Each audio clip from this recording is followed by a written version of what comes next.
ਰਾਂਝਾ ਸ਼ਹਿਰ ਖੇੜਿਆਂ ਦੇ ਵਿੱਚ ਵੜਿਆ ਤੇ ਜਿਸ ਰਸਤੇ ਦੇ ਵਿੱਚ ਵੇਖਿਆ ਕਿ ਇੱਕ ਖੂਹ ਤੇ ਕੁੜੀਆਂ ਪਾਣੀ ਪੀਆਂ ਭਰਦੀਆਂ ਨੇ ਤੇ ਰਾਂਝੇ ਜੋਗੀ ਨੂੰ ਵੇਖ ਕੇ ਕੁੜੀਆਂ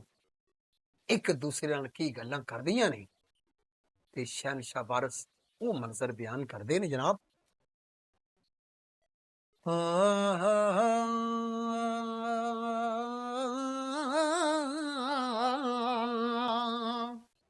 ਉਠ ਵਗਿਆ ਰੱਬ ਨੂੰ ਯਾਦ ਕਰਕੇ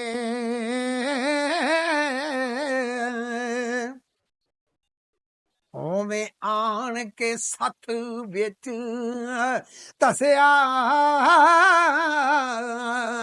ਆਈ ਰੌਣਕ ਵੇਖ ਕੇ ਪਿੰਡ ਦੀ ਬੈਗ ਚੰਗੀ ਤੇ ਰਾਂਝੇ ਯਾਰ ਦਾ ਜੂ ਤਰਸ ਆਈ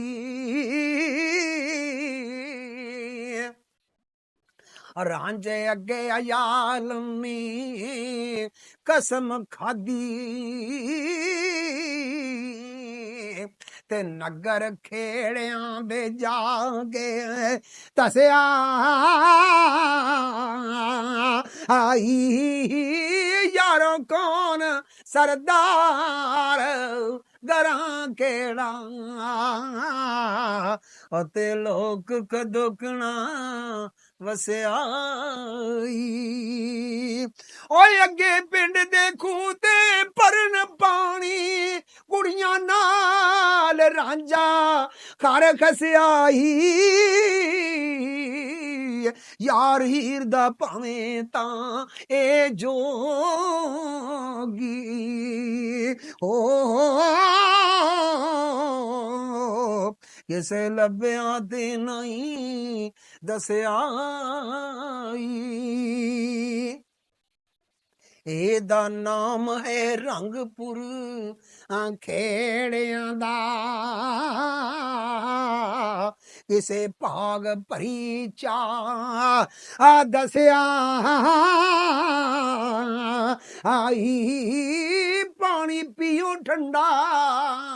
ਛਾਵੇਂ ਕੋਟ ਬੂਟੀ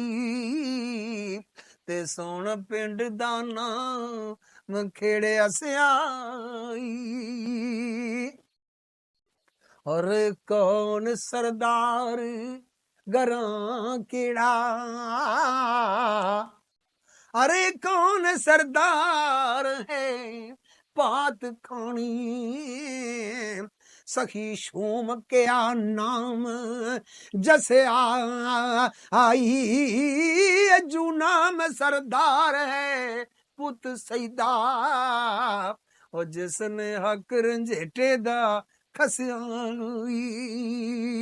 ओ बाग बाग रंजेटड़ा हो गया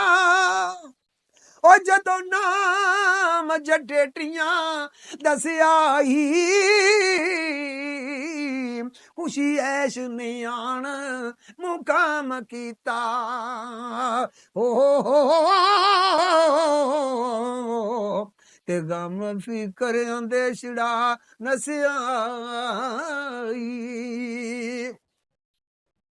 ओथे खूब लबास बना के ते जोगी हो तैयार उठ नसिया आई सिंह खपरी बन तैयार हो लक चा फकीर ने कसियाई कोई करे जी रब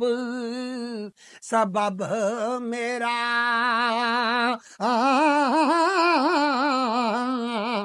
होया बस तो गल बे बसिया आई जब बिछड़े यार मला साइया होया मुदतां जू तरसियाई ओ कदी लवे ओला कदी झूलदा ए कदी रो पिया ते कदी हसियाई वारस शाह कसान जो होन राजी हो नी और दे ध्यान विच वसियाई